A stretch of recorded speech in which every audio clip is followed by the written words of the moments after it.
When the world is in danger and the heroes of old have failed, it sometimes takes the most extraordinary and downright unlikely of champions to rise up and continue what their forebears could not. And sometimes these heroes come in pairs. The Teenage Mutant Ninja Turtles, the half-shell heroes of New York City. And Team RWBY, the fairy tale furies of Remnant. Despite their young age and still being in training, these 8 aspiring heroes have achieved the seemingly impossible with nothing more than teamwork, strong bonds, and a lot of ass-kickery. And today, we will finally see who is the world's most fearsome fighting team. I'm one Fish Mob and he's 3 Crab Mob, and it's our job to see who would win a fatal conflict.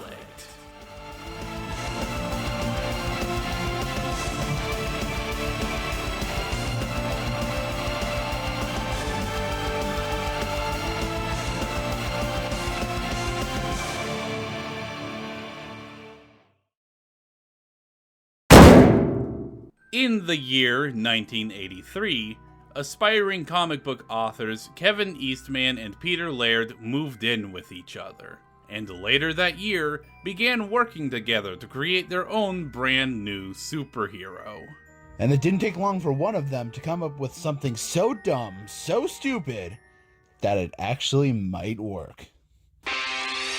Teenage Mutant Ninja Turtles, Teenage Mutant Ninja Turtles, Teenage Mutant Ninja Turtles, heroes in a half-shell, turtle power.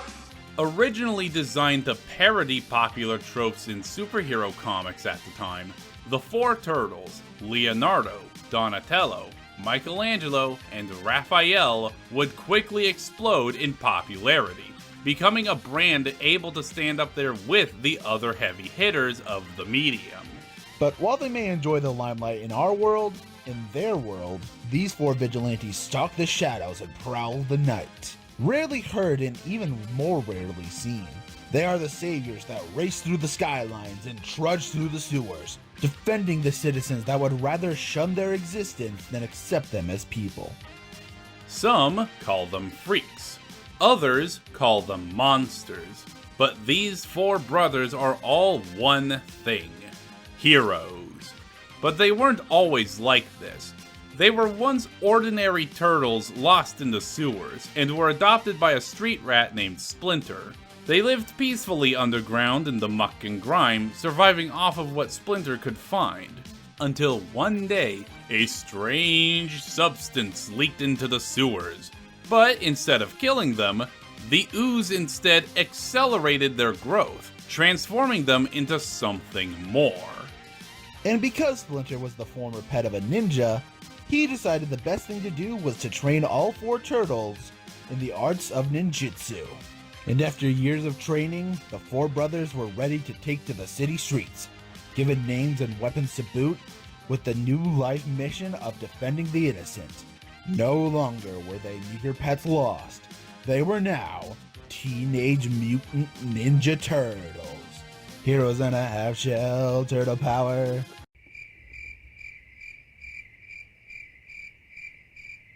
Now capable of far more than they were originally, the 4 Turtles quickly became one of the world's most fearsome fighting teams, defeating all kinds of mutants, gangs, ninjas, aliens, and other freaks of nature on a regular basis. But Fish Mob, you suave, scaly sea serpent, you may ask. There are so many different versions of the Turtles. Which one will you be looking at? Mirage, Image, IDW, 1987, 2012, Rise. There are just so many. Well, sure, it may be a veritable buffet to pick from, but for the sake of research, we'll primarily be focusing on the 2003 iteration. Not only do their stories cover a lot of the same story beats and scale to other versions of the Turtles, but they also have a few more things unique to them, which not only makes the fight more interesting, but also enhances their own skills as well. Well, of course, they're ninjas. They are masters of close quarters combat, seemingly knowledgeable in all forms of martial arts and fighting styles, and can use almost any kind of weapon they find or improvise with your everyday household item. They're so proficient at it that they can hold their own against opponents like Jammerhead, who could use every known fighting style in the universe to perfection. But true to their ninjutsu training, they prefer sticking to the shadows if at all possible, and making quick escapes if the situation calls for it. And, like a turtle do, they can also use their shells during a fight to perform certain moves or just to protect themselves, including this building-busting rocket. Using the length of the explosion and the size of the building, we deduced that this blast equaled to around 0.03 tons of TNT, enough to make mincemeat out of many, many normal turtles. And it doesn't stop there. They were also able to survive blasts from the original Tengu Shredder. By applying similar math, though these outputs do vary slightly from each other, the Tengu Shredder's blasts equate to around 2+ tons of TNT, able to make mincemeat out of even more normal turtles than the last one. And them being brothers actually helps them in battle, using their strong, familial bonds to help each other fight at their best, like contributing ideas to help their leader, following said leader without question, and all are willing to defend one another. Heck, some intentionally train less often than the others just to work on finding them all a new advantage in battle. Yeah, like how Donnie over here spends most of his time tinkering with new gadgets to use. And to be fair, most of them are actually pretty good. But few of Donnie's inventions are as versatile or as powerful as the mighty Battle Shell. Built like a tank, this baby comes equipped with infrared vision, missiles, rockets, rocket boosters, grappling hooks, and even houses both shell cycles for when they're needed. Oh, and it can also be remotely summoned at any time. And while it's gone through 2 variations, it's still fundamentally the same vehicle by principle. But it's not like they don't have simpler means of kicking someone's ass. Though the turtles have their own signature weapon, they do share a lot of the same equipment with one another. Climbing claws and suction cups to scale steep or frail surfaces, grappling hooks to climb and swing, the shell phone to make quick calls. But their most varied piece of equipment would be their shurikens, and they have a lot of them. You've got your standard flying blade, electric, exploding, well, you get the picture, I'm sure. But their most powerful tools would undoubtedly be the amulets of the Acolytes. While it does require great amounts of concentration to use, if it's used properly, it will amplify and manifest their chi to allow them to turn into freaking dragons! I'm sorry, but I'm taking over for this. By tapping into astral energy, or whatever, they become their spirit animals, granting them the ability to fly, hurt spiritual beings, and breathe fire hot enough to destroy buildings with a single shot, or even combine their dragon fire into one large, powerful blast of heat. Thanks to our friend Ghost Host, we actually were able to scale the power that these dragon turtles pack. In terms of raw strength, the turtles are, obviously, able to destroy small buildings with ease, and endure similarly devastating hits with no injury. As for the fire breath these draconic terrapins have, by scaling to the Tengu Shredder's dragon form, which they should scale directly to, the size of the fire he caused compared to the city around it means that his fire breath, and by proxy the turtles, equates to around 2.43 megatons of TNT. That'd be like having 122 little boys detonating on you all at once. And the dragon turtles can handle being struck by this destructive flame with no harm.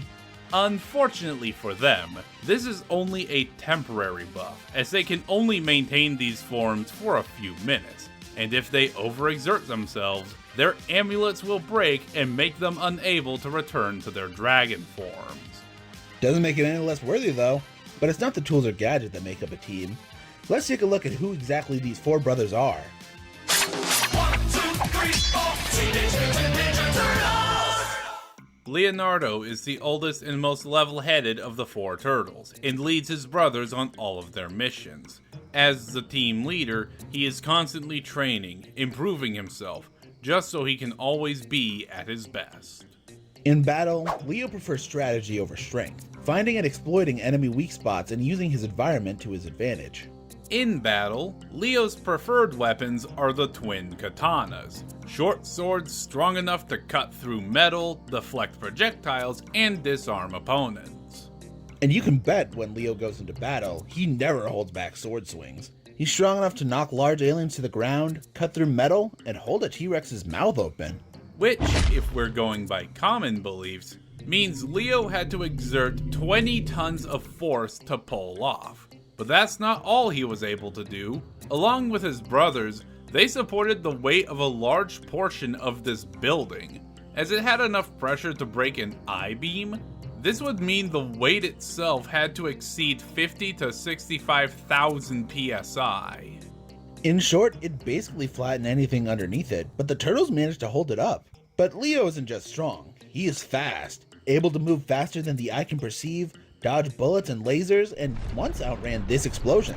By comparison, in order to be safely out of the blast radius of 1 kilogram of dynamite, for a lowball estimate of course, you'd need to stand about 10 meters away.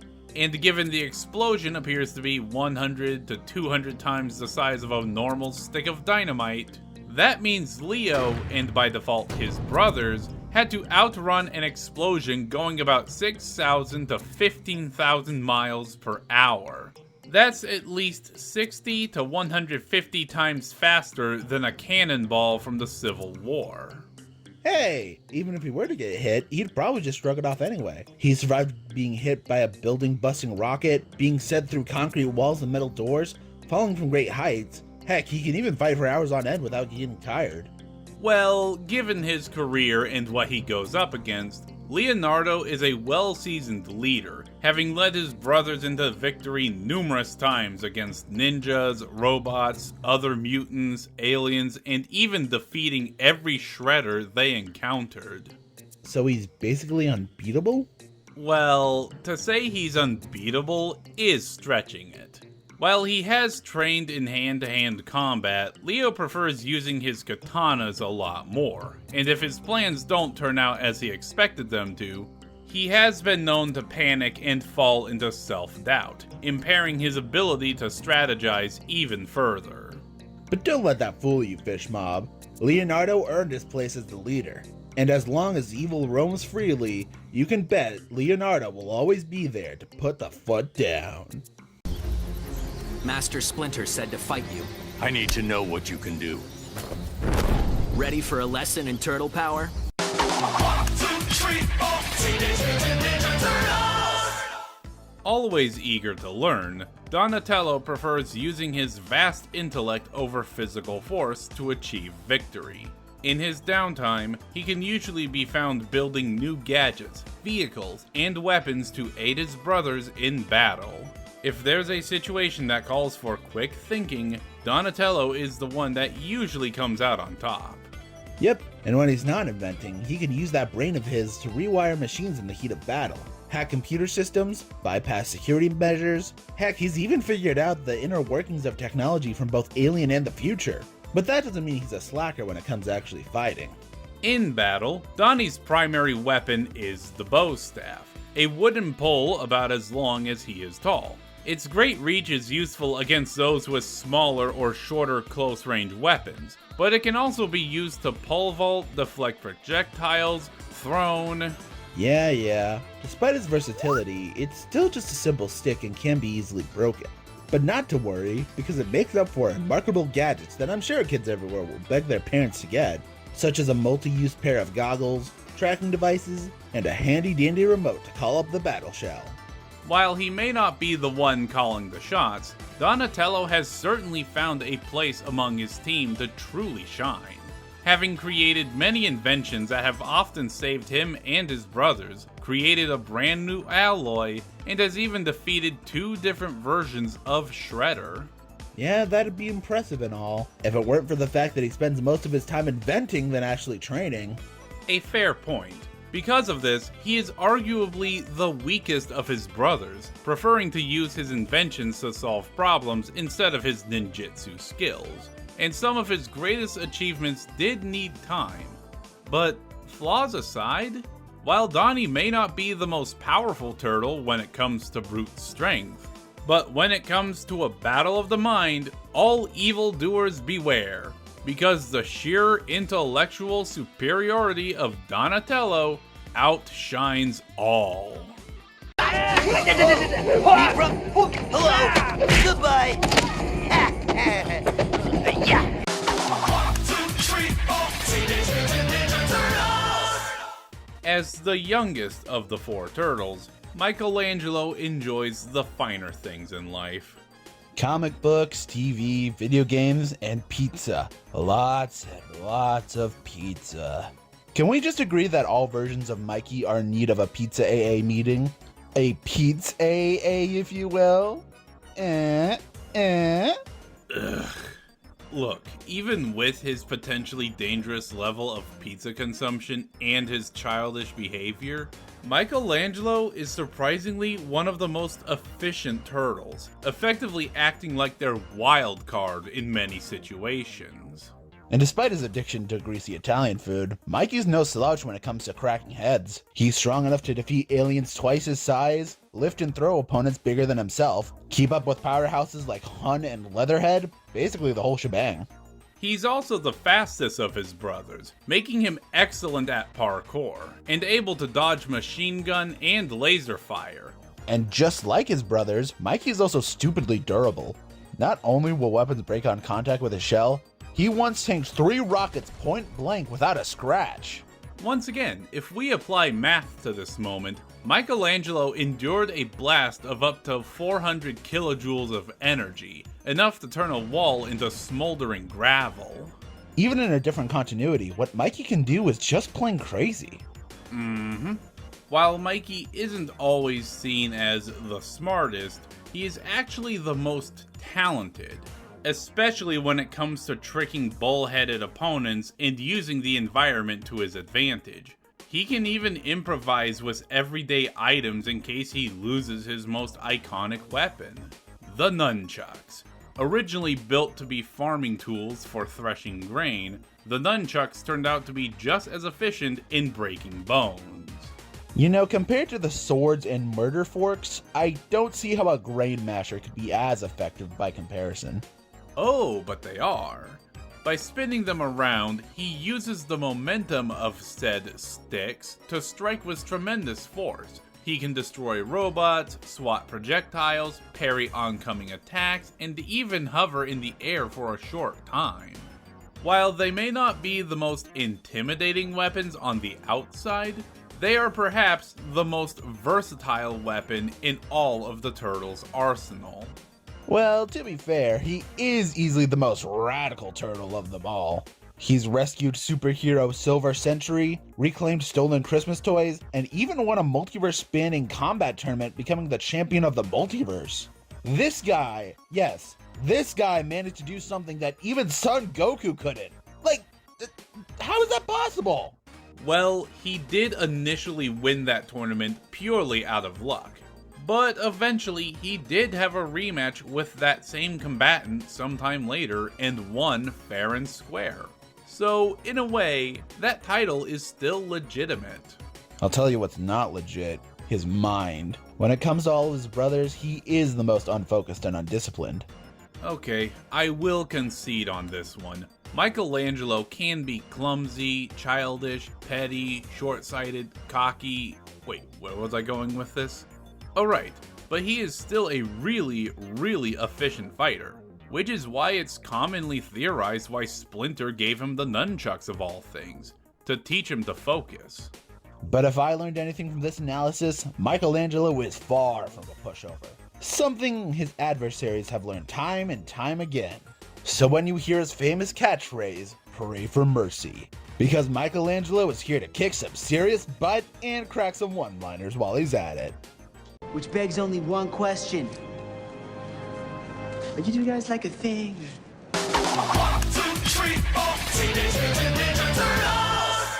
Easily the strongest of the four brothers, Raphael is the most competitive member of the Turtles, preferring to strike first and ask questions later, using brute force and overwhelming strength to defeat his enemies. And you bet this cool but rude guy can pack a punch. He can break down walls, crack concrete pillars, and, alongside his brothers, held the weight of a collapsing building portion, and later held a large mech which was also holding a large truck.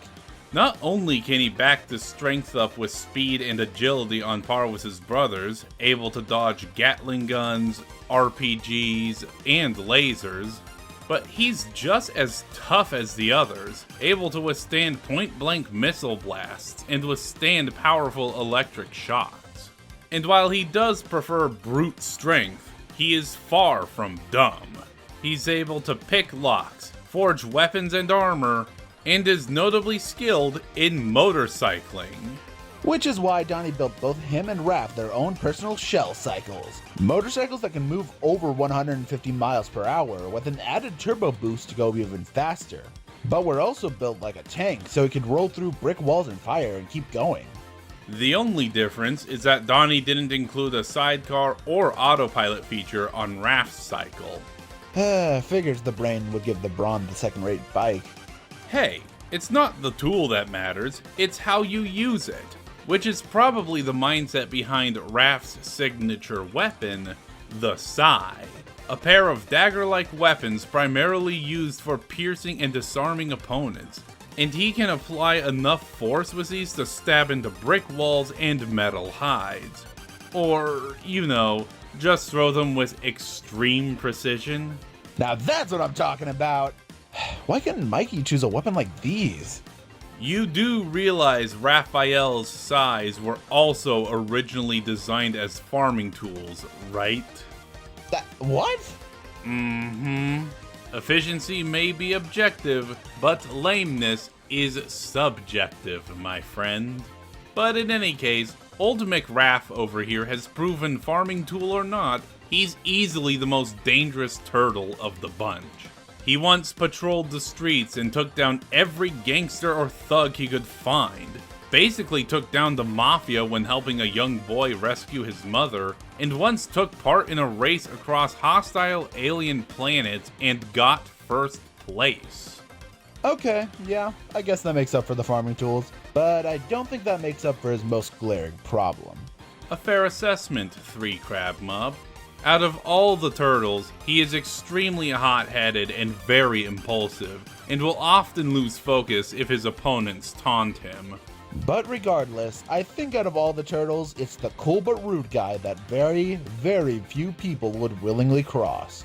So next time you seek out ill-gotten gains and you are approached by a man in a trench coat, just know that ain't Spider-Man. It's Raphael, and he's here to clean up the city streets. Nice dragon kick. Ah, sweet double phoenix punch. Hey, you know this one? Ah! 1, 2, 3, 4, Teenage Mutant Ninja Turtles!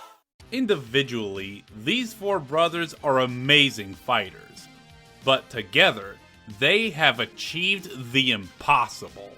They've defeated all kinds of robots, monsters, mutants, and aliens on an almost weekly basis.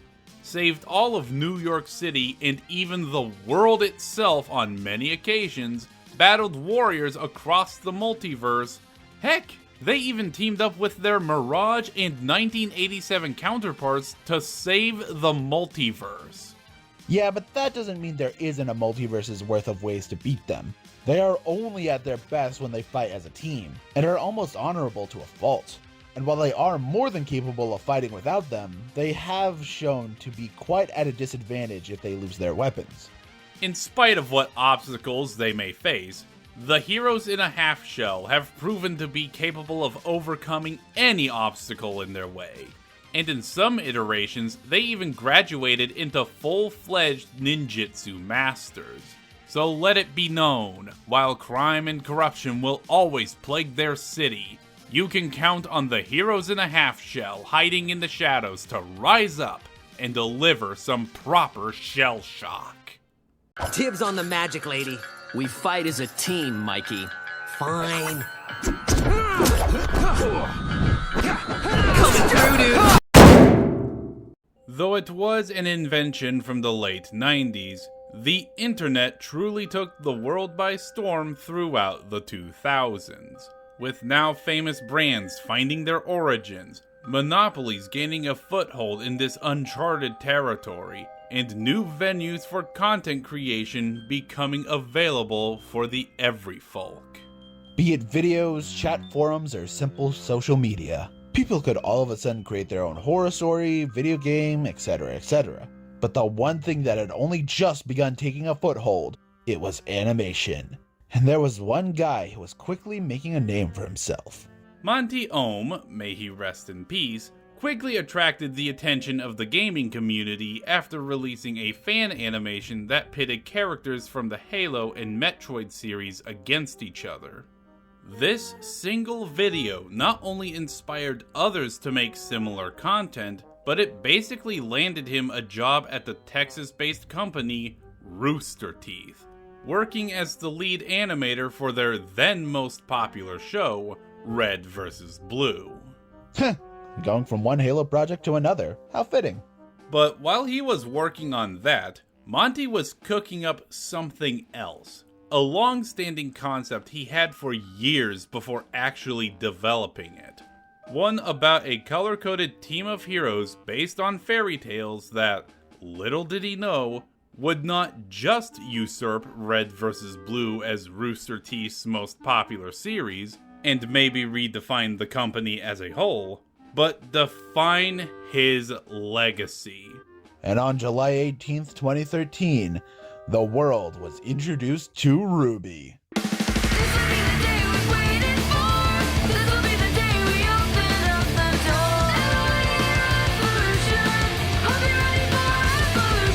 And it quickly took the internet by storm, gaining over 9 volumes, as of this video anyway, a Japanese spin-off, mangas, comics, multiple Justice League crossovers, multiple other crossovers, video games, merchandise, spin-offs. Yeah, I think you get the gist.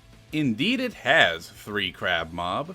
Though the franchise is very divisive nowadays, back then, the internet as a whole was enamored by the world of Remnant. A place filled with many wonders, powerful magic, advanced technology, almighty kingdoms, and a surprising amount of deep lore to name a few. I mean, can you blame them? It seems like this is the perfect world many would want to live in, as it has a lot of the best traits of many sci-fi and fantasy series, with the perks of modern living. Except for one blemish. The immortal Salem. Hailing from a time when gods still lived among men, and humans could use magic, Salem sought to deceive the gods and was punished for it, and now seeks to destroy the world out of vengeance and a desperate wish to just stop living already. With loyal followers at her side, and a legion of monstrous beasts called Grimm under her command, Salem seemed unstoppable. But she wouldn't go unopposed. To face the hordes of Grimm, the world needed mighty champions to fight the forces of Salem. So, for thousands of years, the 4 kingdoms of Remnant began recruiting and educating aspiring warriors, choosing the best of the best to take up the mantle of those before them. These heroes are known as huntsmen. And huntresses. But no team before or since would be as effective, as devoted, as Team RWBY. Consisting of Ruby Rose, Weiss Schnee, Blake Belladonna, and Yang Xiaolong. Despite their vastly different backgrounds and equally different reasons for becoming huntresses, these unlikely heroes quickly formed a strong bond and began doing what no one expected them to be capable of, even themselves. And through the hardships they've endured and the lessons they've learned, they already, in some ways, achieved more than their mentors or predecessors have, even before they got their huntsman licenses. Yeah, they're not the most advanced or even well-known group in Remnant. They have found plenty of ways to get the job done and are well prepared to face whatever situation they may encounter. For example, if they need to contact one another, they can use their scrolls, Remnant's version of a phone or tablet, so to speak, which they can use to make calls, stream videos, or even display their aura levels. Their what? Their aura. All creatures in Remnant have one. They're a manifestation of one's soul, and are utilized for a variety of purposes, such as healing minor wounds, unlocking another's aura, or simply act like a force field. which can withstand attacks ranging from blunt force trauma to this giant whale grim exploding. Judging by the shockwaves sent through the area, by scaling the size of the explosion, the blast must have equaled around 21 megatons of force at most. And when Yang was caught in this blast, she survived an explosion just 4 megatons shy of a B-41 nuclear bomb unharmed, the second most powerful thermonuclear bomb ever developed. And given that she's not the only one who survived that same blast, it's safe to say that all of Team RWBY's aura can scale to hers. Their aura can even be manifested as a unique power called a semblance. But it's good to note that aura isn't unbreakable and will deplete as they receive damage. But not to worry, for if they run out of aura, they can always rely on dust. What, like crack or meth? No. Dust is a naturally occurring element with varying physical properties. It acts as the main source of energy in all of Remnant, such as making airships fly, powering androids, elemental ammo, and fueling vehicles. Oh, like the Manta, a lightweight aircraft they use for long-distance traveling at high speeds. Yes, but it's not just used for traveling. It's able to take heavy damage and keep on flying, has sliding doors for the occupants within to attack from, and it comes equipped with 6 missile batteries that contain 14 missiles each. That means this baby has over 84 ways at making you go out with a literal bang. Or, for a one-person ride, Yang can hop on her personal motorcycle, Bumblebee. Given its design, it's safe to assume it was built with the idea of speed and aerodynamics, allowing it to move at high speeds and make stops almost just as quickly. But no team is complete without a little teamwork. When these 4 put their heads and hearts together, even far more experienced huntsmen like Ace Ops struggle to beat them. And this most certainly stems from their strong bond. Each member of RWBY has a close connection with their fellow teammates in one way or another. 2 of them are sisters, 1 sees them as found family, and 2 even go further than that. Ugh, I missed when that wasn't canon. But when they're not busy with each other, they're busy on the battlefield, putting their teamwork to good use, fighting in tandem for many unpredictable attacks. Weiss and Blake can overwhelm and outmaneuver with Checkmate. Weiss can turn RWBY's bullets into freezing projectiles with Ice Flower. Blake can use Yang as a flail with Bumblebee, the attack, not the motorcycle. Or launch their leader like a high-speed projectile, perfect for decapitating giant murder birds. And when they're not tearing their enemies apart, they'll also happily answer your most burning questions. What's your favorite TV show? Sex in the City. RWBY, you should Wait, not what? be watching No, that. I'm RWBY. not watching that. No, I'm not doing that. I am, though. Wait, what? Ah, yes. In many of their appearances, every member of Team RWBY have displayed some level of fourth wall awareness, be it them advertising their company's merch and shows, events in other continuities, meeting other versions of themselves, a VTube series, and have even attended panels in real life just to meet their fans and fulfill their requests. I heard your team has a theme song. Any chance you could sing us a few lines? Teenage Mutant Ninja Turtles, Teenage Mutant Ninja Turtles, Teenage Mutant Ninja Turtles, RWBY in a half shell, RWBY power. This isn't right. But these are just what's shared among the team as a whole. Each member of RWBY is still an individual, and they all add something unique to the mix in their own unique way.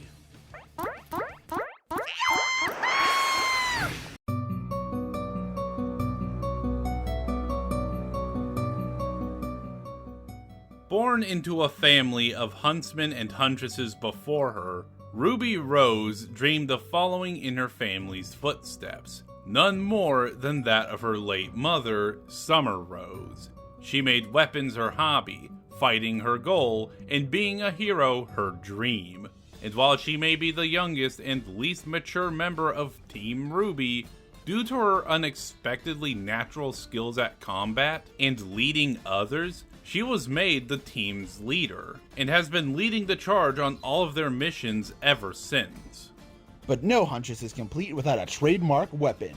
RWBY's go-to tool would be the Crescent Rose, a giant scythe that can cut through trees, stone, metal, and pretty much anything. And if she needs to fight from a long range, she can turn it into a sniper rifle to attack enemies from afar. And with that non-drug dust, she can use several types of elemental ammunition. She can freeze enemies with ice dust, burn them with fire dust, electrocute them with lightning dust, or gravity dust to give her extra propulsion. But close quarters combat is truly her bread and butter, skilled enough to keep up with other experienced huntsmen and slaughter entire hordes of Grimm on her own. And with her quick thinking, she can assess a situation with a mere glance and outwit her opponents. And when brains aren't enough, she's more than capable of holding her own against larger, stronger opponents. Such as the time she cleaved a giant Grimm in one strike, created shockwaves with a mere strike, and once kicked a griffin so hard it destroyed an airship. She can also shrug off powerful hits, long falls, and point-blank explosions. A good example would, oddly enough, have to be her getting hit by Nora's watermelon mallet, which was able to hit her teammate Weiss so hard it destroyed a stone pillar. By comparison, Weiss is able to withstand a punch from an Atlesian paladin, which is powerful enough to overwhelm warriors like Yatsuhashi, who is strong enough to cause a tremor strong enough to blow away all nearby water and erupt nearby geysers with a strike. Going by our estimations, this would equal to about 0.003 tons of TNT. Which doesn't seem like much, but that's still about 6 pounds of unrelenting explosives hitting you all at once. But what RWBY truly specializes in is speed. She's the fastest member of Team RWBY, able to create strong wind currents just by running, climbing up falling debris, and casually dodging gunfire. But her speed doesn't end there. Remember how we said their auras grant them special powers? Well, RWBY's power is known as Petal Burst. By breaking herself down on the molecular level, she can fly at speeds faster than the speed of sound. Almost like she's teleporting. With this, she can change her direction in midair and create decoy wisps or even freaking tornadoes. She can even brainwash people. You want to hang out and do fun activities with RWBY all day long! That's terrible. No, it's good. Let's go, bestie! I have our whole day planned for us! That sounds super fun, even though I'm screaming on the inside. And that's not impressive. Weiss is simply... Feel free to use my motorcycle, and here's a little spending cash for you. Look, Yang is her sister. She's, obviously just... You and Weiss obviously have weak minds and are easily manipulated. What? Okay, you know what? Forget the immortal witch lady and forget all the Grimm. This is the most terrifying thing in all of Remnant. But without a doubt, her strongest ability would undeniably be the Silver Eyes. Why? Aside from looking like metal, they don't look all that special. Well, that's just it.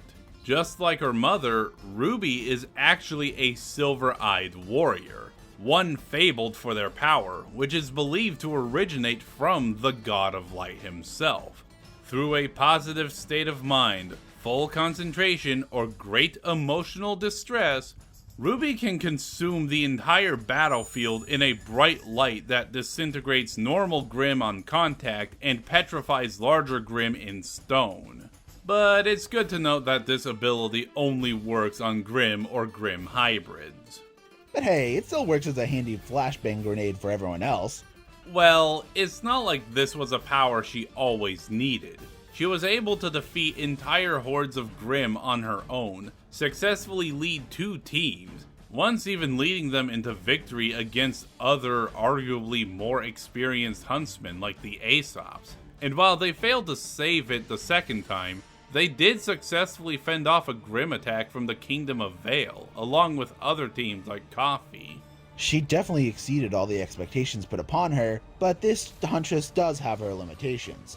She's had very little training without Crescent Rose, and is shown to be pretty helpless without it, and can be a bit reckless at times. But her greatest weakness was, without a doubt, her own self-doubt. Ever since the fall of Beacon and the subsequent collapse of Vale, the death of close friends, and their greatest failures, the stress and pressure put onto her shoulders just kept building up until the point she basically tried to end it all in an attempt to basically recreate herself. But after some time to reflect and an intervention from what is basically literal God, she realized that there was nothing wrong with her, that she shouldn't have to hold herself to the same expectations as her mom. And through this moment of self-discovery, she finally became the huntress she was meant to be. The Scarlet Reaper, the Speeding Petal, the Silver-Eyed Warrior, Ruby Rose. Are you robbing me? Yes! Oh. Hey!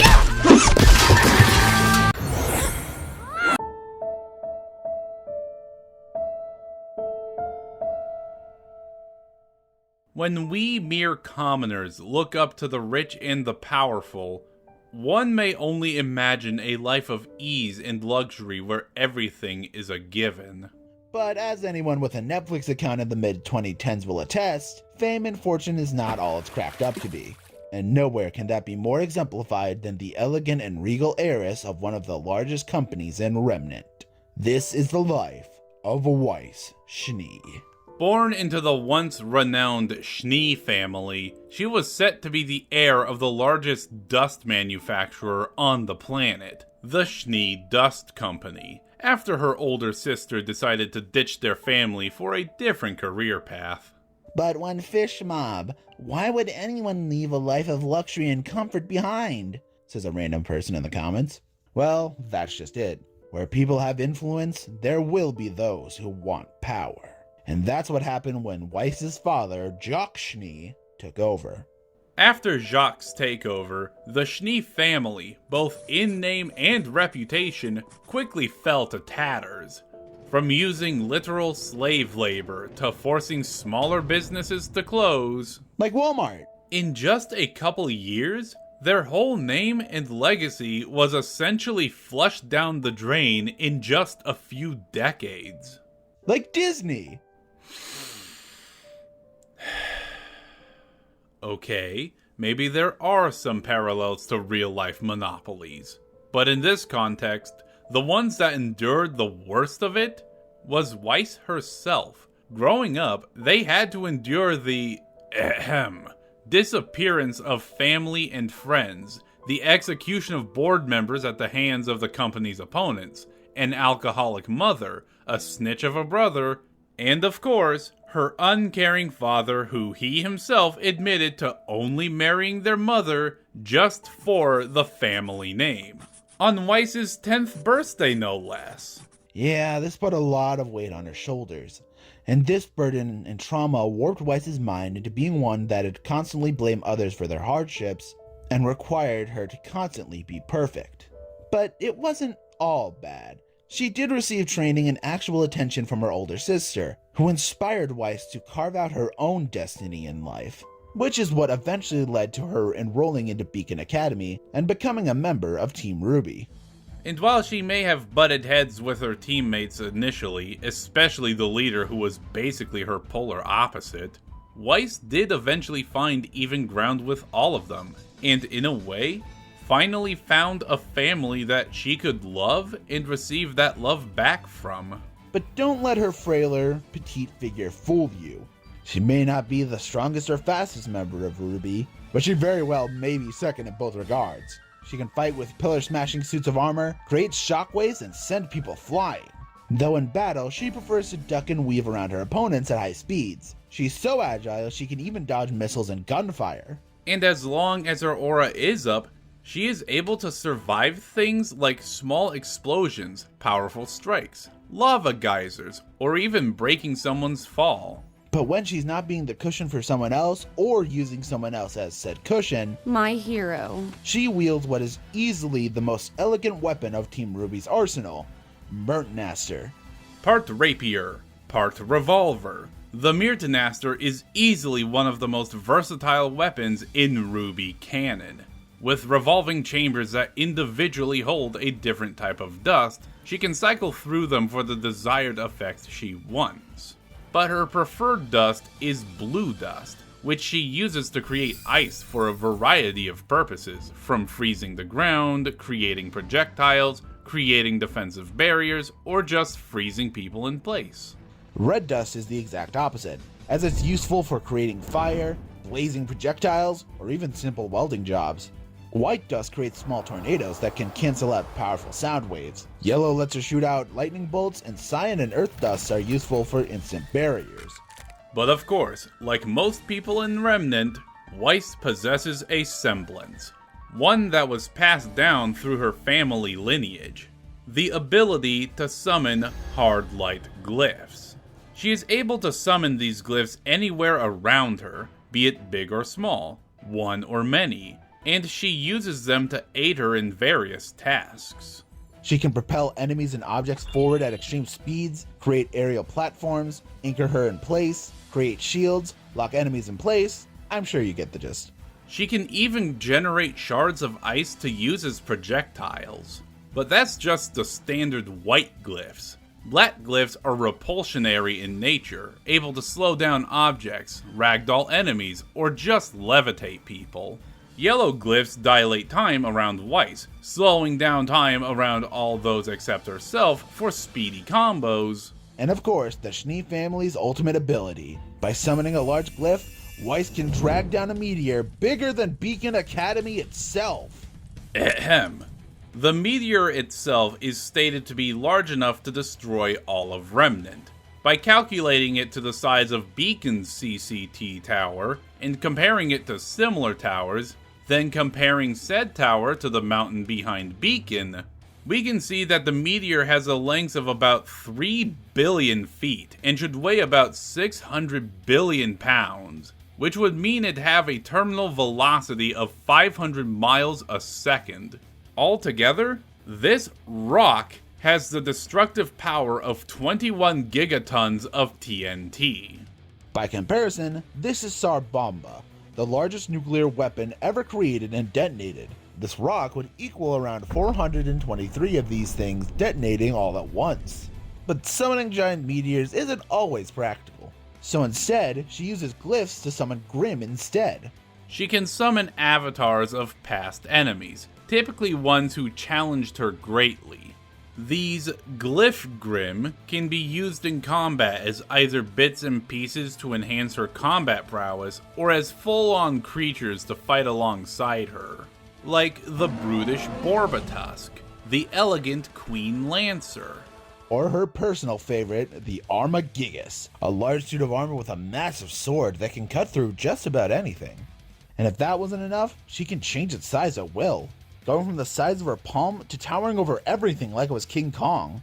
It's strong enough to stand toe-to-toe with the summons of more experienced family members, kill equally large Grimm, use its sword as a ramp, use it for sneak attacks. You get the idea. It's stupidly versatile, and that's arguably Weiss's best strength. She may not be the fastest or strongest, but she is undoubtedly the most unpredictable. And this has proven to be her greatest strength in battle time and time again. That's what you get when you live a life of high expectations. She had to be disciplined in just about everything. She even had to train to eat properly. So much so that the mere act of eating an apple is so elegant, it leaves her teammates impressed. And the twist? She isn't a fraction as elegant as her sister, a statement that leaves them all in shock and awe. However, this strict and, in many ways, traumatic upbringing has led her to become stubborn and prideful, up to the point she's caused active turmoil in the team due to how she views most people around her as inferior. And in terms of battle, she is the least capable when it comes to thinking on her feet, and heavily relies on her glyphs and dust to fill those gaps. Which isn't always the greatest thing, as any interruption while summoning can cancel it out entirely. Which isn't too good, since she has shown plenty of times to be quite overconfident in her own abilities. Remember that one time Weiss baked some cookies and they were so inedible, they made better weapons than they did treats for her teammates? Good times. But through their journeys with Team RWBY, Weiss did change. she softened up. She began to see the error of her father's way even more, which all culminated in her father stripping her of their inheritance completely. Something that broke Weiss emotionally, but also proved to be the greatest thing that ever happened to her. Without anything left to anchor her at their father's heel, she finally found her resolve to carve out her own path in life and rejoin Team RWBY to save the world. She even got to go back to Atlas and finally expose her father for the crimes he indulges in, finally freeing her family and their legacy from his shadow. But that being said, the damage is already done. Thanks to him, the Schnee name is still in tatters, and it'll take more than his arrest to restore their image. Luckily for Weiss, she's not alone, and with the family she found, she will succeed in doing just that. But in my humble opinion, choosing to defy her father to pursue her career as a huntress, fighting the good fight, and finding her own path in life, there is no doubt in my mind she has already restored her family's honor. Let's see what the Schnee name really means. I'm more than a name. Intruder, identify yourself. Blake Belladonna is by far the most unique member of Team RWBY. Not in the sense of her heritage or legacy, but because of what she is. For you see, she is the only member of Team RWBY who is not human. In the world of Remnant, there are two groups of people. Humans, like all of you watching, and the Faunus. But where did the Faunus come from? While legends persist about the origins of the Faunus, nobody really knows for sure where they came from, not even the Faunus themselves. To everyone's collective knowledge, they just appeared one day, and upon their arrival, it was hell. From the beginning, man feared the Faunus, and as the years went by, the only thing the Faunus could expect was persecution. Even after a great war and being given equal rights as citizens of Remnant, they were still screwed by humankind, as they simply showed themselves as not monsters, but useful beasts of burden.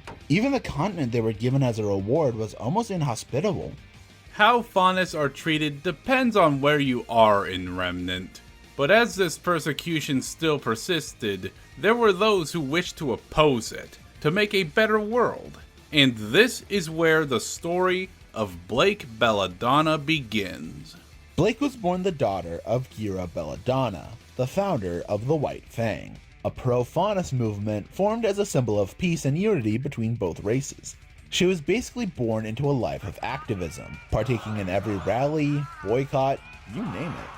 Over time, however, the White Fang would slowly become more extreme, eventually transforming from a group who sought peace into a terrorist faction. Peaceful protests were replaced by organized attacks, burned down businesses that refused to serve them, hijacking goods from companies who used Faunus labor. Oh, so they're basically PETA? And the worst part? They got what they wanted. Fair treatment and equal rights, but not because people respected them, but because people feared them. And poor old Blake was still aiding these efforts, still believing she was doing the right thing. But that didn't last too long, as when she and her boyfriend went on a mission to raid a cargo train belonging to the Schnee Dust Company. But upon learning that they also intended to blow up the train and the people on board, Blake decided it was time to sever her connection with the White Fang. Literally. And so, wanting to truly make a difference in the world and right the wrongs she helped commit, she went to Beacon Academy and became a member of Team RWBY. Hey, there's one good thing about being a former activist turned unknowing terrorist. She's already a seasoned fighter. She has sliced through missiles, sent people flying with a sausage link, kicked large stones that we've estimated to weigh about 746 tons with ease, endured being hit by giant mechs, been kicked through pillars of ice, and is agile enough to keep up with her more speedy teammates like RWBY and Weiss. She was once able to dodge bursts of electricity from this dragon grim, By scaling Blake's distance from the lightning and where she is in frame, we can assess that she is reaching reaction speeds of up to 800 miles per second. By comparison, regular non-Grim lightning is estimated to reach up to 200 miles per hour. And because she's basically part cat, she comes with abilities exclusive to her people, such as the extra pair of cat ears giving her greater hearing than most normal people, or being able to see in the dark. Plus, it also helps that her time with the White Fang made her a natural at stealth, allowing her to maneuver through the environment without being seen, like some kind of teenage faunus ninja cat girl. Oh, like she's hiding up there right now. Up there? I see you, Ruby Rose. But I'm guessing this cat's got more than just skills and reflexes on her side, right? Oh, absolutely. Out of all the members of Team RWBY, aside from Weiss that is, she's arguably got the most versatile weapon, the Gamble Shroud. A variant ballistic chain scythe, which is basically just a katana that turns into a pistol, which also has a blade resting on top of it. And like the rest of her teammates, she can also use dust to create elemental rounds, and swing it fast enough to release a wave of energy. Or she could use the ribbon attached to Gamble Shroud as an impromptu Sakurigama, which makes it very useful as a grappling hook, swinging around the battlefield like a weird anime Tarzan, a 360-degree attack. Hell, even the sheath is thick enough to be dual-wielded with the weapon itself. And like the rest of her team, she has her own semblance to use in battle: Shadow. With this, she can create a clone of herself to take hits, counter incoming attacks, use as decoys, and they can even be used to aid her in battle as both a battle partner and shield. And the clones can also be used in tandem with dust as well, from creating explosive clones, disguising other things as herself, or using them in tandem with her teammate Weiss to freeze enemies solid. However, Blake's greatest challenge wouldn't come from any Grim, Grunt, or Foot Soldier, but her own past. Because while she moved on from the White Fang did not move on from her. And her past literally came back to haunt her, forcing Blake to do the only thing she has ever really done in her life up to this point: run away. Yeah, Blake herself for the longest time dealt with emotional instability and trust issues by proxy of her past. Which also doesn't help that when someone starts playing mind games with her, Blake tends to falter. Which isn't exactly a good thing when she relies more on stealth and tactics to win a fight than straight up brute force. But like with any problem, Blake realized she couldn't keep running forever. And with support from family, friends, and the fondness of her home country, they formed a new group to counter and fight the White Fang, finally putting an end to their reign at long last, and actually giving the Faunus some good rep for once. Blake herself, with some help of course, was even able to defeat her crazy ex in battle, so that's a bonus. Her life may not have had a happy beginning, and the Faunus may still face discrimination, but with people like Blake Belladonna out there fighting the good fight, I am confident in saying I think the Faunus finally have a bright future ahead of them. What makes you so sure you can win now? I don't have a choice. I have people who actually care about me. And I promised I'd never leave them again. So I'm not dying now.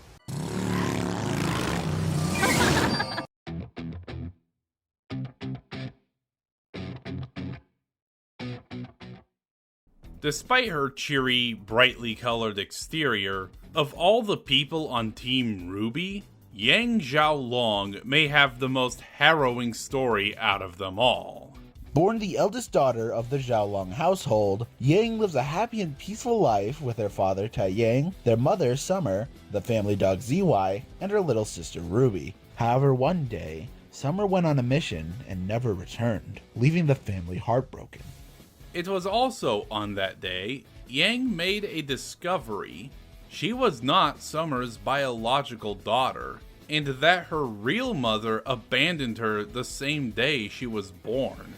After learning this unfortunate truth, she found a new mission in life: raise her sister and find her mother. And so she chose the one job that let her travel the world: to become a huntress. Among other reasons. I'm a thrill seeker. I want to travel around the world and get wrapped up in as many crazy adventures as I can. And if I help people along the way, then that's even better. Regardless as to why she became a huntress, she was probably the most qualified to become one from the very get-go. For one simple reason. She's a frickin' brute. She can lift large objects with ease, create small earthquakes, smash through walls, and casually destroy wrecking balls, all with her own two hands. She can also move faster than the eye can track, react to bullets and rockets, and is tough enough to take direct hits from giant mechs, being launched into the atmosphere and falling back down with no injury, and of course, survived the exploding whale grim as previously mentioned without injury. She and RWBY can even share dreams with each other. But no fine lass who likes a good daily dose of butt whooping is complete without the proper tools. And her personal favorite is without a doubt the Embercelica. Part arm gauntlet, part shotgun. These ballistic boxing gloves fire kinetic blasts wherever she punches, or by simply aiming. Each gauntlet comes with 2 sets of ammo, which includes standard buckshot that can be rapid fired, and long-ranged explosive shots that can also be planted on surfaces for a timed detonation. And you guessed it, Yang also has a semblance: Burn. With Burn, every time Yang is hit, she's able to store and redirect the damage she's taken into increasing her punching power by at least twice as much as what was dealt to her. And the amount of power she can store has no known upper limit. Yeah, remember that giant meteor Weiss can bring down? Yang was able to punch that thing into dust with just her fist and semblance alone. And since she's infamous for her short temper, Burn is a perfect semblance for her. No, actually, it's not. At first, she relied on her semblance to win most battles, and because of that, this has gotten her into more trouble than once. Especially since if she misses her attacks, she'll have to rebuild that power back up. Which led to what is undoubtedly the most traumatic moment in her life. Yang, someone famous for her unstoppable power and unrivaled fury, had her own power used against her and was defeated in one stroke.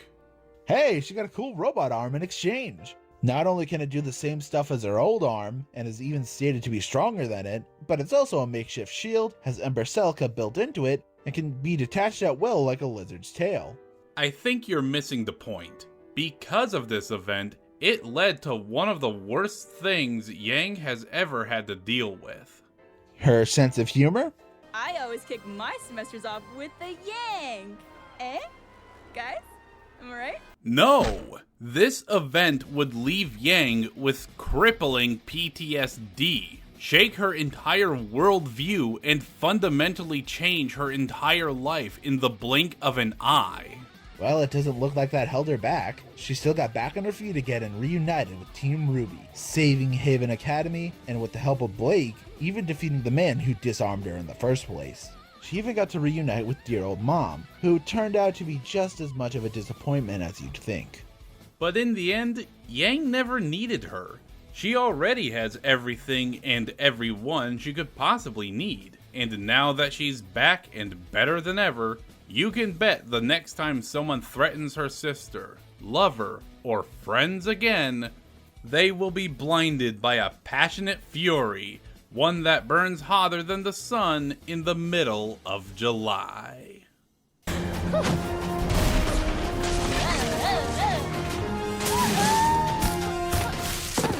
Nailed it. On their own, Team RWBY may not be the most impressive warriors in all of Remnant, but when they stand together, they have achieved more than their predecessors ever have. With solid teamwork, They've defeated Colossal Grim and Mad Scientists, teamed up with the Justice League on 4 different occasions, and has successfully saved countless lives and united their entire planet together for one final battle against Salem herself. Together maybe, but that's the thing. A lot of their most impressive feats come from them working as a team, which is a particularly unfortunate thing since the team itself has a history of loyalty problems. RWBY's leadership has been actively questioned by both her teammates and herself. In the past, Ying and Blake have went behind their teammates' backs. Weiss caused the earliest turmoils due to her prejudice and disdain towards others, and after their academy fell, they broke apart and went their separate ways, only uniting because fate destined them to, which means their training isn't even complete. It's possible most of their greatest feats could just be boiled down to pure luck. But in spite of that unfortunate fact, they proved themselves so capable that they were eventually made official huntresses, finally granting them the one thing they always worked for. They may be young, they may have a lot of kinks to work out, but I dare say, in their own unique way, they truly have become the world's greatest huntresses. Yeah, but Salem and her goons are still out there. But now that they've worked a lot of those kinks out, the forces of Grimm should beware, because Team RWBY will blind them with the silver light of justice. Justice will be swift!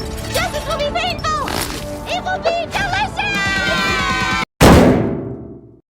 Alright, the combatants are set. This fight will have no prep time, no outside help, and the battle shall take place in Remnant.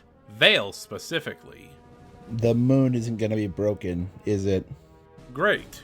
Now everyone is going to notice. Haha, nitpickers, do your duty. It's time for a fatal conflict.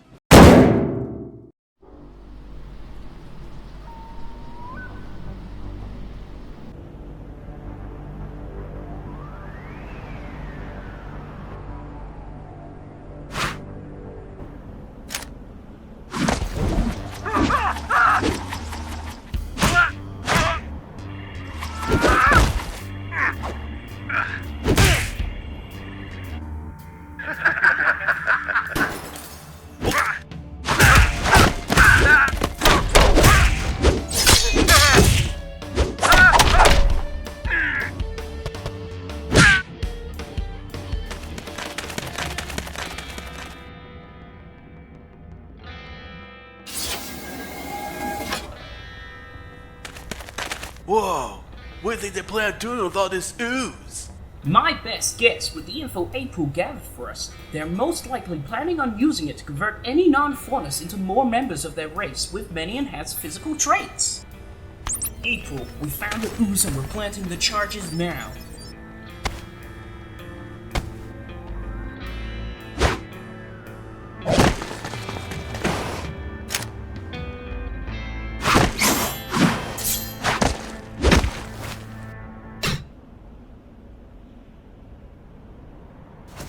Alright, did we miss something, or did the White Fang just tie themselves up? Looks like someone else made it here before us. So, we've been planning for this infiltration mission for weeks, only for someone else to do it for us? Hey!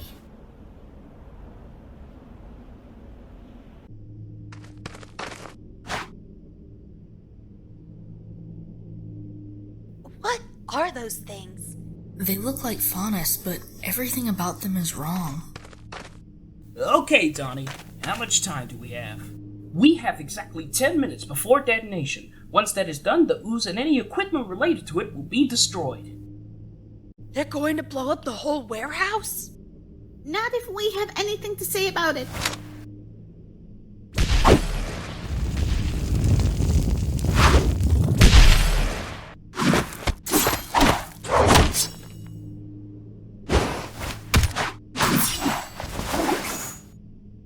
Well, look what we have here. Sorry, ladies, but the fairy tale convention's further down the road. What's that supposed to mean? Okay, first of all, before we tell the Kiko bots, what are you guys? Teenagers? Mutants. Ninjas. Turtles. Teenage Mutant Ninja Turtles? That's so cool! Are you some kind of new breed of heroes in house shell? A secret weapon made by Atlas? Do you have a toy line? As much as I'd like to have those and many other questions asked, may I remind you that they want to blow this whole place up? Yeah, the warehouse ran by goons who want to mutate this whole city! The warehouse they stole! Listen here, boobs or brains. I don't think you get the levity of the situation. I am going to pretend you didn't just say that, amphibian. And what gives you the right to destroy other people's property? What did you call me? Listen here, Goldilocks. I don't know what you're on, but don't think you can take on me. What makes you think you know better than a huntress? Stand down, Raph. There's no need to fight. I'm certain we can work this out.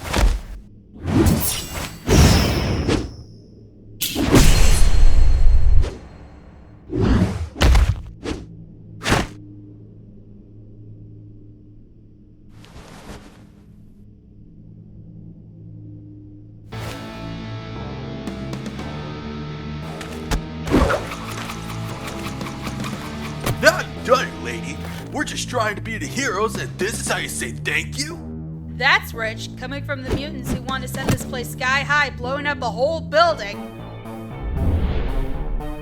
I have to agree with Yang. Stopping the White Fang and their plan is one thing, but destroying property stolen for their own use is another.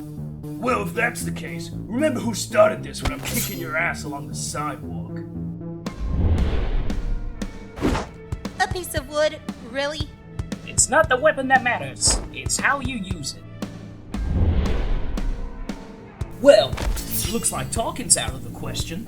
Yep, but in any case, this should be fun.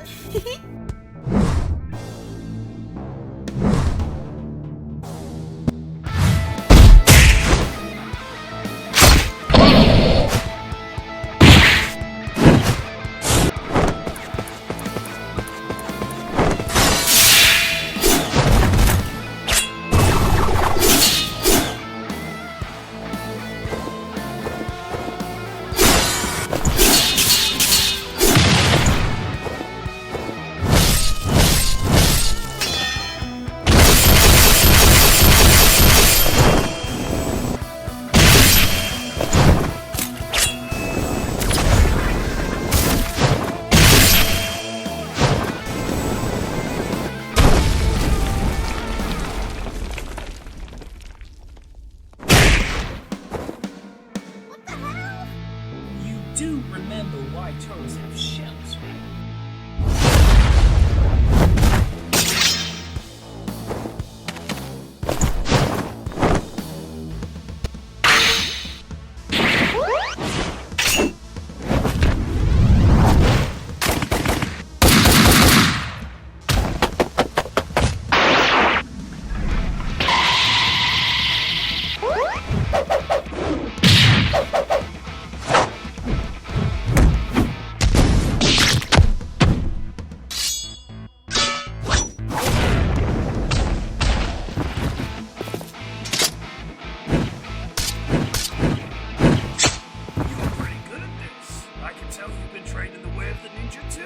I wouldn't say that exactly.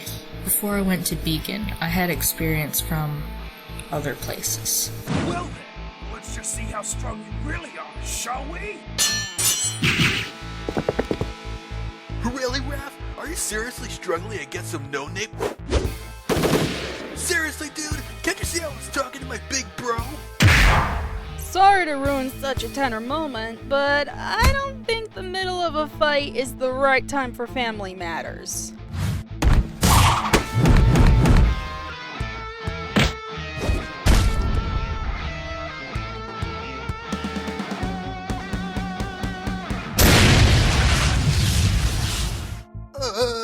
Sorry?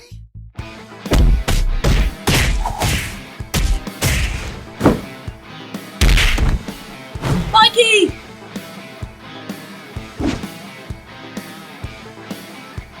I think he's going to be just fine. You, on the other hand, I can't guarantee your safety.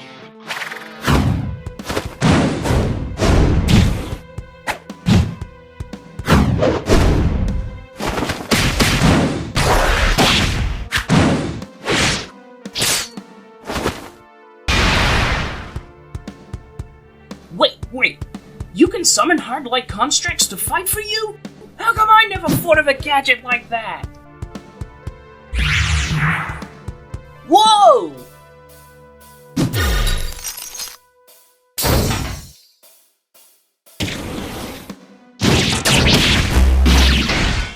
Oh, Shell!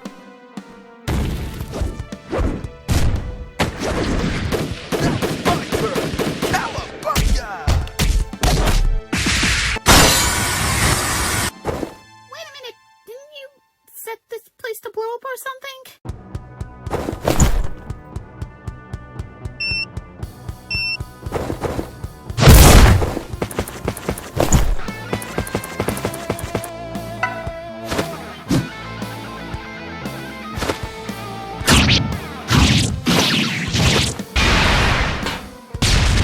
Never underestimate a ninja.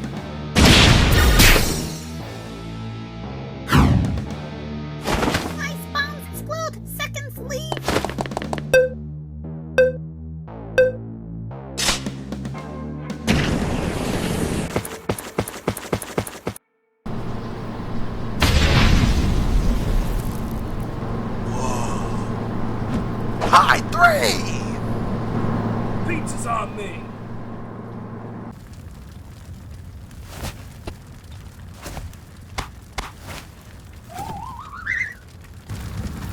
Well, that could have gone better. What now? They're not too far away, but I doubt we can catch them by foot. Any ideas?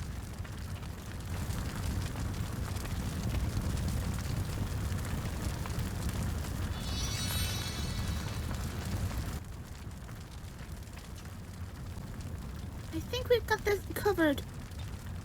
But we're gonna need Bumblebee.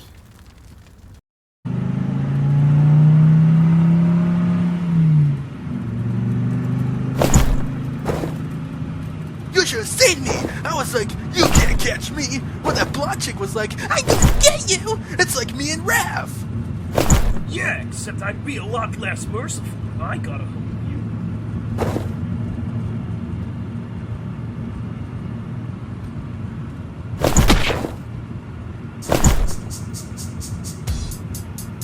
Guys, as much as I hate to rain on your parade, we've got company!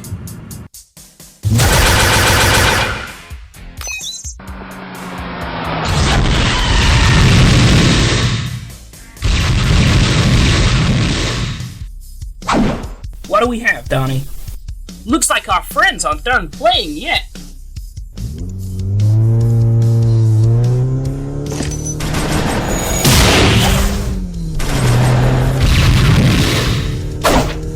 We've got bogeys on the bus! On it, Leo!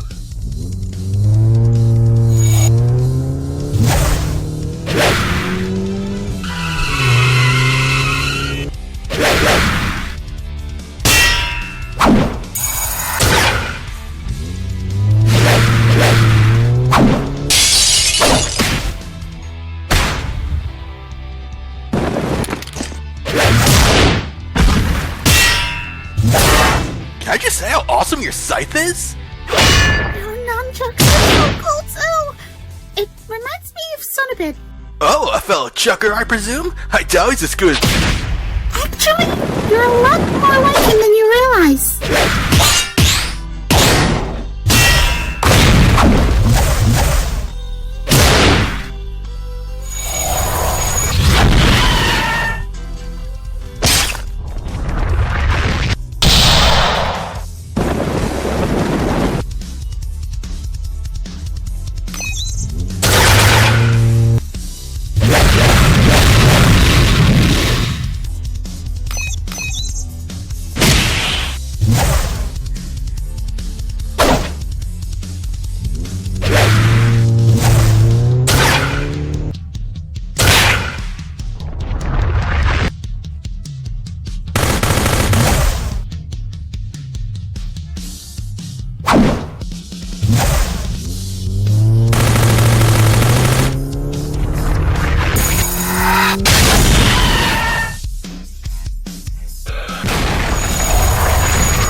I'm okay, Ruby, but we've got one of them separated.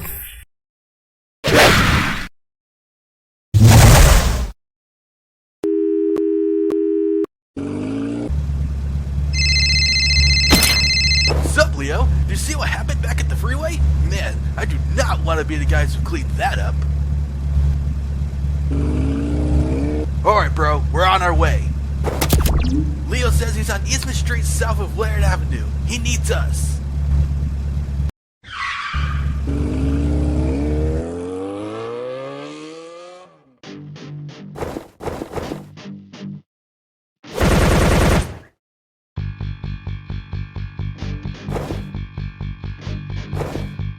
You ruined my ride!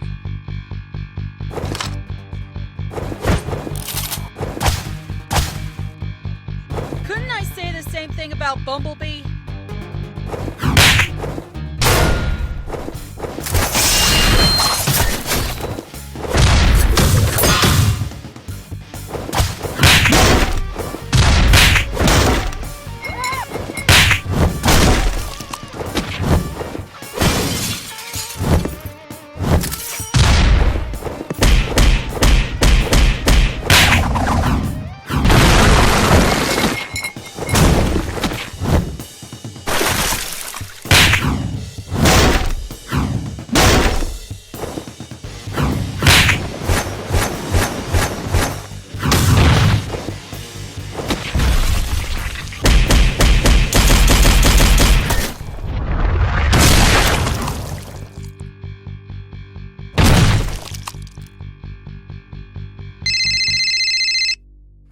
Leo needs our help. Meet us at the end of Monty Boulevard. Given by your location, it's the quickest route to us. Hurry, bro! Raph? Raph? Donnie? Raph isn't answering. We need to go back for him.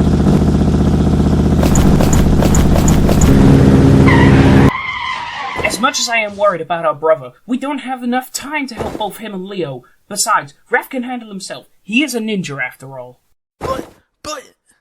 Oh, you're right. I hope you're okay, Raph.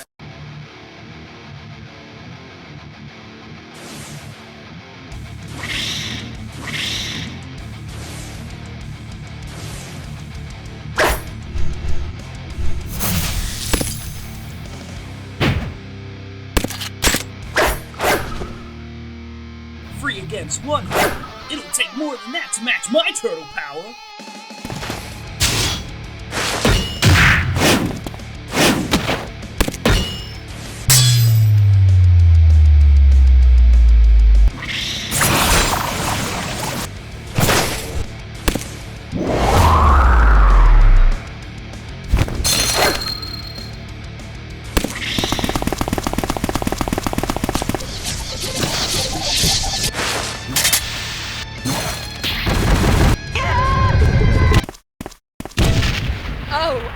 To see this.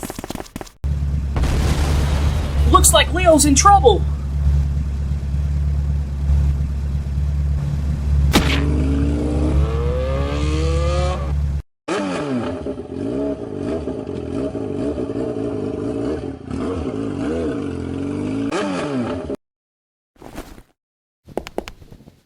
Is everyone all right?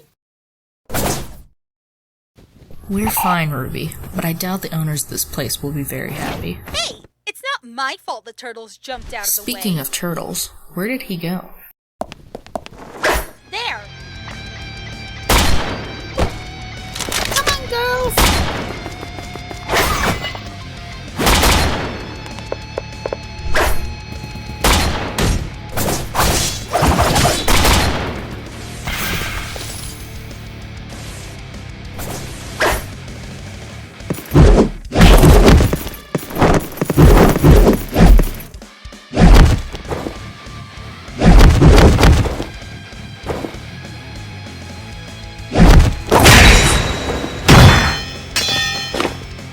We're left to run, criminal.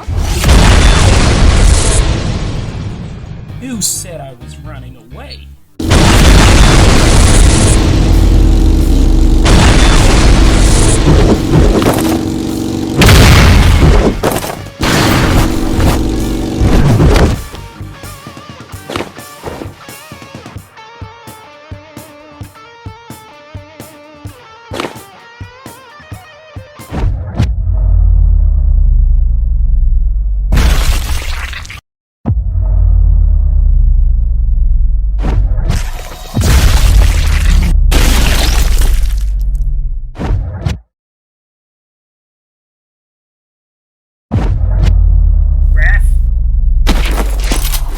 too hard to take him down, honestly.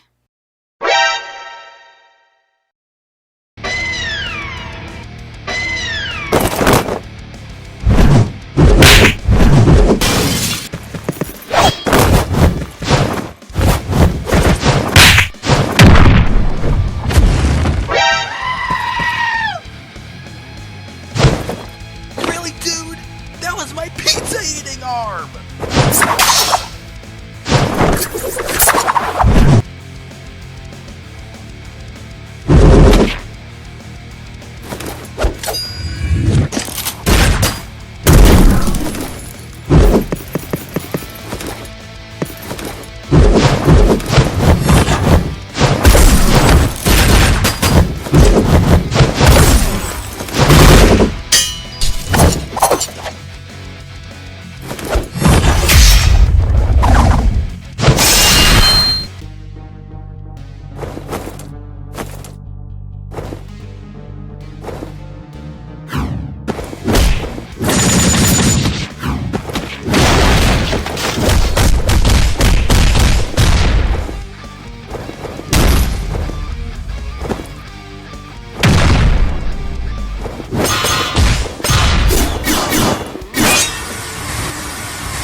That was for my brother.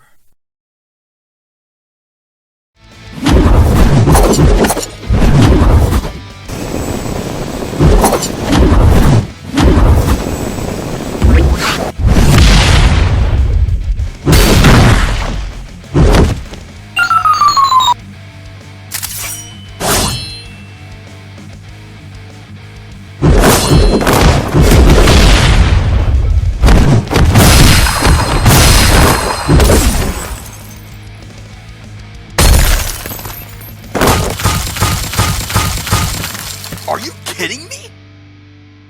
Can't keep up.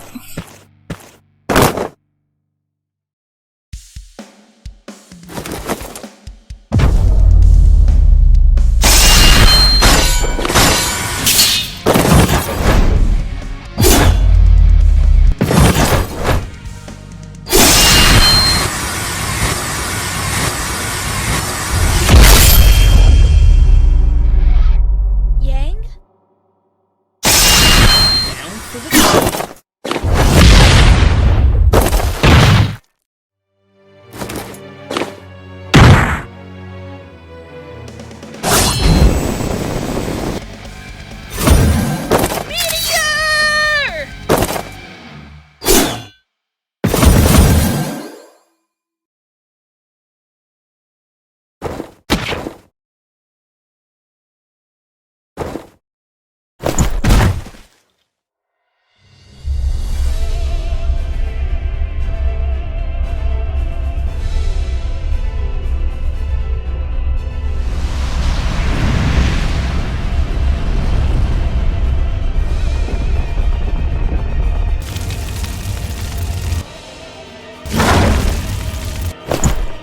Donnie, are you seeing this? Yes, I'm seeing this, Leo. Judging by the size that that thing hits the planet, we're done for!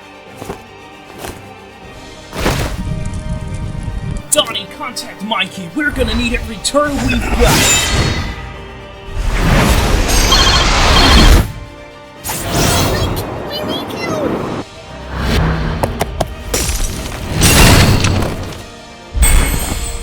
Mikey, we're gonna need you. Have you got yours? Like a turtle do? Alright. Let's show the world true turtle power.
Thank you for being my real family.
For my brother!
Oh, what? No badass finishers or final blow? Just a tragic ending?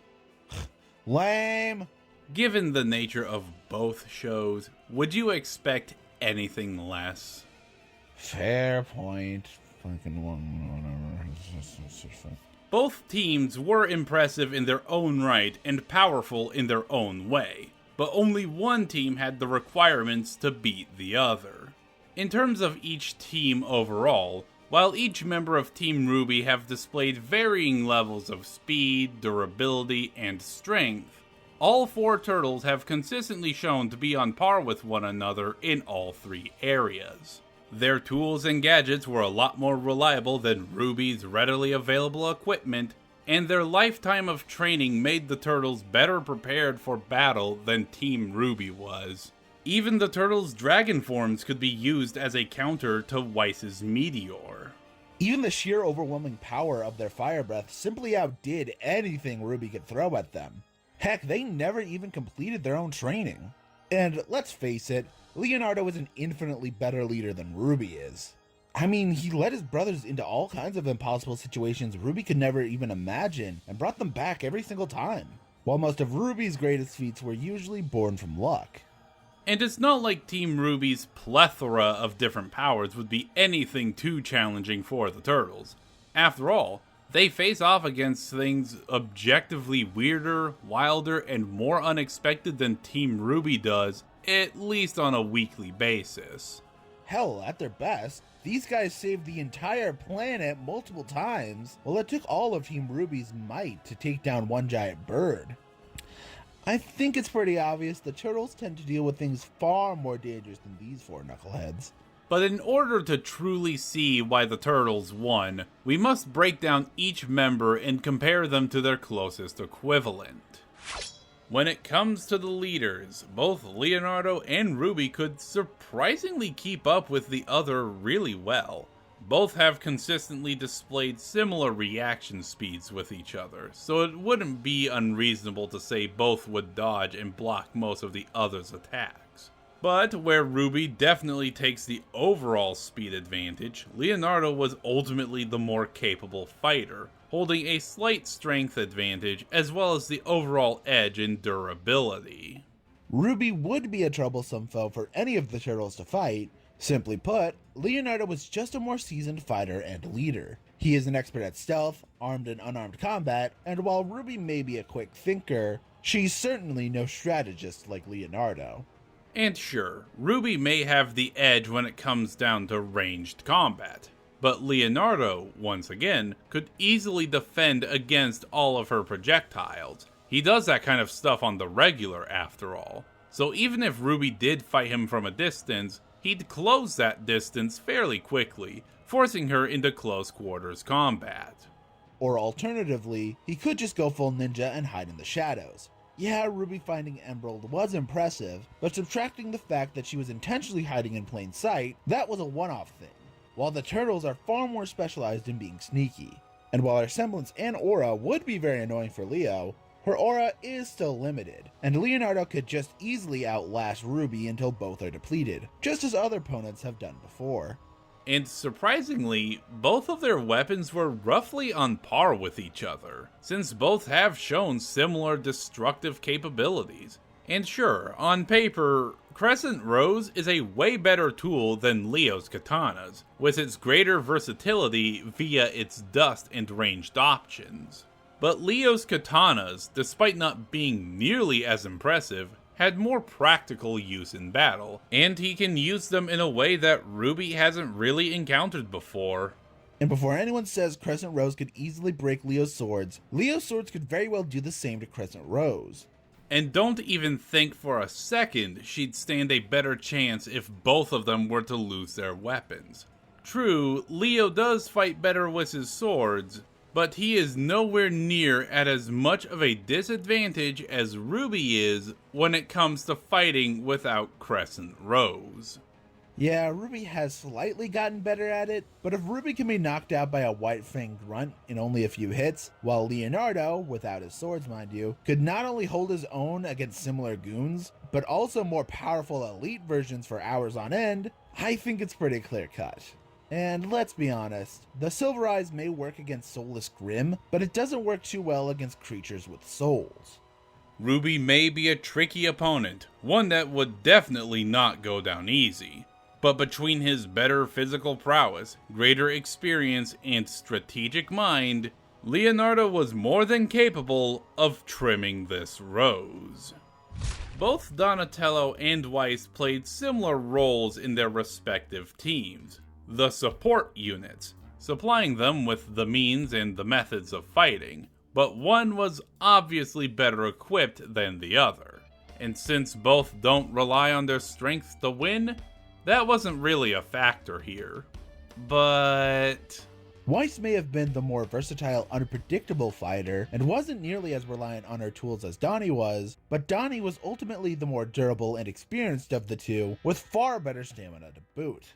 Sure, Weiss's aura would block all of Donnie's attacks and heal any minor injury she'd receive, and Myrtenaster was not only more versatile than Donnie's bow staff, it could easily break it. But given how far more advanced his intellect is, Donnie could not only figure out how Myrtenaster works and find a way to counter it accordingly, but could also outwit Weiss and outlast her aura. Sure, the Armagigas would be exceptionally difficult for anyone, really, but you must remember Weiss's aura is limited, and it's not like Donnie hasn't gone up against creatures similar to her Glyph Grimm, and is tough enough to survive whatever glyphs Weiss throws at him. And once her aura goes, so does her summons and glyphs. And once they go, all that is left is an arguably frail girl fighting a much stronger, smarter ninja. In the end, both may be the support units of their respective teams, but between his better endurance, greater experience, and brilliant mind, Donatello could take this fight, mid to high diff. Of all the possible conflicts, this was quite possibly the most interesting one. Both Michelangelo and Blake were their team's respective wild cards. They are the most unpredictable and, likewise, would be unpredictable to each other. Both also held significant advantages over the other as well. Michelangelo was stronger, more durable, and more experienced when compared to the Faunus. Obviously. Blake, on the other hand, has yielded consistently better speed feats, was more skilled in combat, and could ultimately handle herself in battle a lot better when compared to the childish and sometimes clumsy Michelangelo. It's true that Mikey's reaction time would be able to dodge all of Blake's ranged attacks, but Blake's Gamble Shroud was a lot more versatile than Mikey's nunchucks in pretty much every way. Add on to that an aura that'd be pretty tough to break and a semblance that could easily dumbfound the turtle, Blake was pretty much guaranteed to beat Michelangelo. In the end, Michelangelo may have had the better physical stats and experience, but Blake's versatility, better movement speed, semblance, and more focused mind was just enough to scratch out a victory. The Battle of the Brutes, the cool but rude guy versus the blonde boxer. While far from a curb stomp in any one character's favor, Yang did in fact hold significant advantages over Raphael. While Raph held the experience and a slight speed advantage, Yang ultimately held the strength advantage, able to casually do things that Raph would need to put his whole body into just to do it. And while Raphael certainly survived a lot of crap, none of what he endured comes even close to Yang surviving the Monstra exploding. Not to mention, both the Ember Celica and Robot Arm were just simply superior weapons to Raphael's size, with the former being a lot stronger and the latter being tough enough to block most, if not all, of Raph's attacks. And both of these ultimately gave Yang more to work with than Raphael's size did. Another thing that played a major factor in Yang's victory was her aura and semblance, or more accurately, how it worked. Yang gets stronger with each hit she takes, so every time Raphael attacked her and failed to break her aura, she could easily redirect it back at him, which doesn't sound too bad at first, until you realize Raphael himself prefers getting up close and personal with his enemies, using brute force to overpower them. Useful against your average grunt or foot soldier, not so much against an opponent who's basically a damage sponge that gets stronger with each hit they endure. And in striking distance, no less. And while both are known for their short tempers, it really wouldn't benefit either one that much, as it really only makes one particularly more dangerous from an objective viewpoint.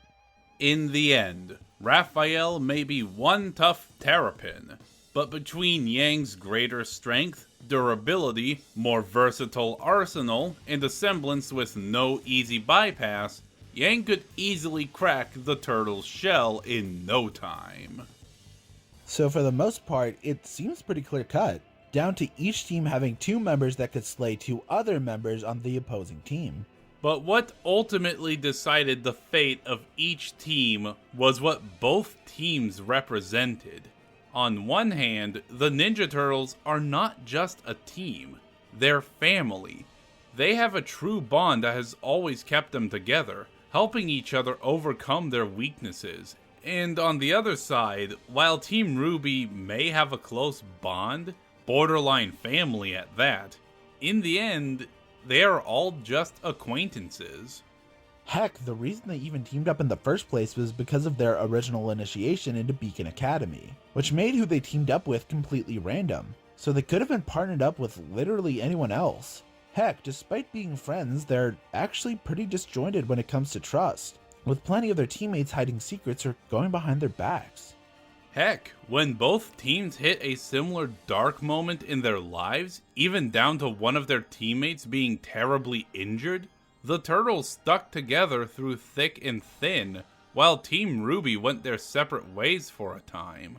To simply put it, while RWBY's an effective team, that's all they are, a team, while the Turtles are a true family unit. To sum it up, Team RWBY may be a very versatile team that put up a valiant fight, one for the ages even, but they just couldn't hope to defeat a group of ninjas who were just more experienced, more consistent with their physical stats, had better tools to get the job done, had the better leader, and the overall trust and loyalty needed to work together as a truly effective unit.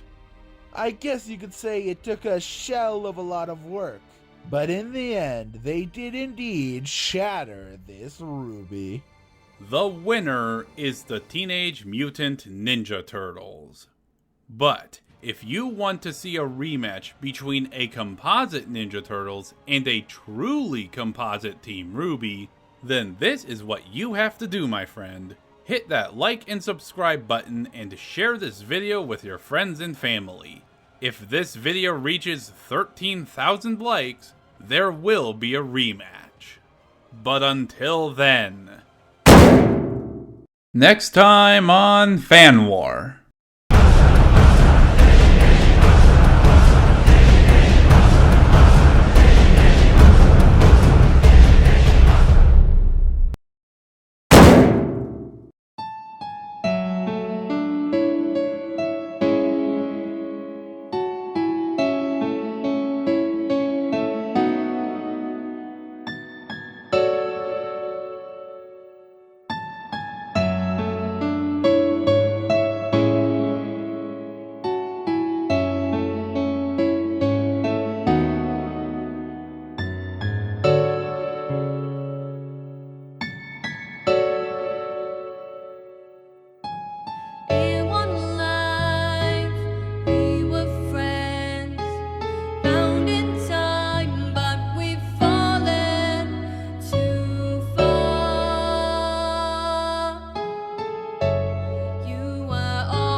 Hey, look who finally joined us.